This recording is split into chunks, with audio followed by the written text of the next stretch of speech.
কেমন আছো সবাই? আজকে চলে এসেছে আবারও একটা হোলি স্পেশাল রেসিপি নিয়ে। আরে হোলির দিন বিকেলবেলা ফ্যামিলির সঙ্গে অথবা বন্ধু বান্ধবদের সাথে একটু তো আড্ডা হতেই হয়। আর এই আড্ডা কি আর শুধু মুখে হয়? আর এই আড্ডাতে একটু মুখরোচক যদি কিছু না থাকে তাহলে আড্ডাটা ঠিক জমেও না। আবার যদি রান্নাঘরে বেশি সময় কাটানো হয় তাহলে আবার বন্ধু বান্ধবদের সাথে বেশিক্ষণ সময়ও দেওয়া যায় না। তাহলে চটজলদি অথচ মুখরোচক যদি কোনো কিছু বানানো যায় তাহলে তো মন্দ হয় না, কি বলেন? আর এই কারণেই একদম চটজলদি একটা মুখরোচক রেসিপি নিয়ে হাজির হয়ে গেছি আমি।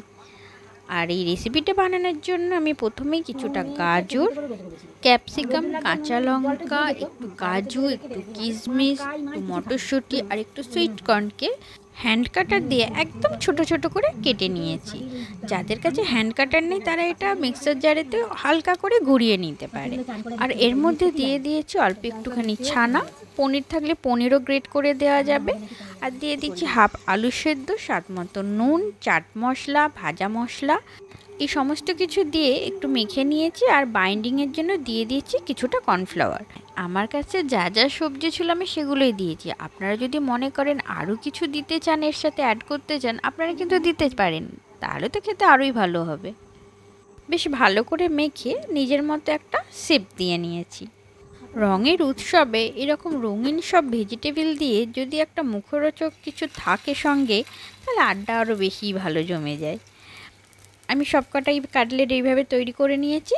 এবার একদম অল্প তেলেতে এইগুলো আমি দু পিঠ লাল করে ভেজে নেব। আমি কিন্তু ডিপ ফ্রাই করছি না, তাই যারা একটু হেলথ কনসিয়াস আছে তারাও এই জিনিসটা খেতে পারবে। আর বাচ্চারা তো খুব মজা করেই খাবে। এই কাটলেটগুলো কিন্তু লো টু মিডিয়াম ফ্লেমেতে তৈরি করতে হবে। বেশি হাই ফ্লেম হয়ে গেলে ওপরটা পুড়ে যাবে, ভেতরটা ঠিকমতো ভাজা হবে না। একবার এইভাবে তৈরি করে আপনি যদি আপনার বন্ধুবান্ধব বা ফ্যামিলির সবাইকে খাওয়ান, সবাই খুব খুশি হবে। আজকের রেসিপিটা আপনাদের কেমন লাগলো জানাতে কিন্তু ভুলবেন না। আর যদি ভালো লেগে থাকে তাহলে একটা লাইক, কমেন্ট, শেয়ার করে দেবেন। সকলে খুব ভালো থাকবেন। আজ তাহলে আসি।